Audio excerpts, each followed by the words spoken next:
আজ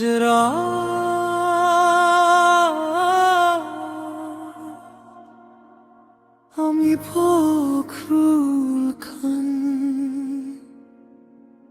আমার অসুস্থ স্ত্রীকে নিয়ে এসেছি একটি হাসপাতালে। চিকিৎসা চলছে আর আমি নীরবে বসে আছি। ঘড়ির শব্দটা স্পষ্ট শোনা যাচ্ছে, কিন্তু মনটা যেন অন্য কোথাও হারিয়ে গেছে। সারা রাত থাকতে হবে এখানে। এই নীরব দেয়ালগুলো যেন অনেক গল্প বলে। কিছুক্ষণ পরে কয়েকজন নার্সের সঙ্গে কথা হলো।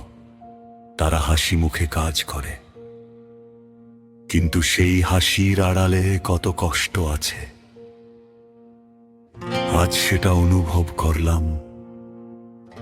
মাসে 10,000। তাদের মুখ থেকে এই কথাটা শুনে আমার বুকটা যেন কেঁপে উঠল। এত কম টাকায় কিভাবে তারা জীবন চালায়? খাওয়া দাওয়ার খরচ বাদ দিয়ে যা একটু থাকে, সেটা দিয়ে কি নিজের জীবন চালাবে, নাকি পরিবারের দায়িত্ব সামলাবে? এই সময় জীবনের সব জিনিসের দাম বাড়ছে প্রতিদিন, কিন্তু তাদের পরিশ্রমের মূল্য কেন একই রয়ে গেছে?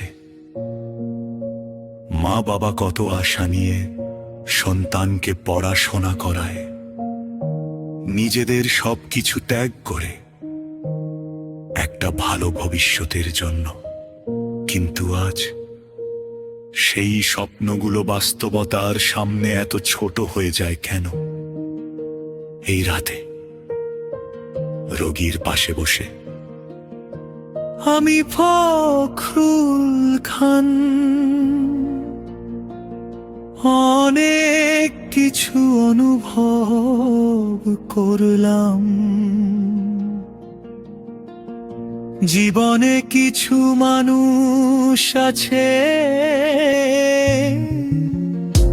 যারা নিজের কষ্ট ভুলে অন্যের জীবন বাঁচানোর চেষ্টা করে। হয়তো তারা আসল নীরব নায়ক।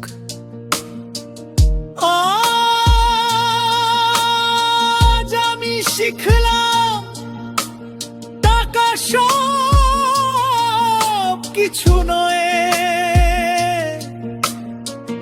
মানুষের ত্যাগ, ভালোবাসার স্বপ্ন, এইগুলো আসল মূল্য।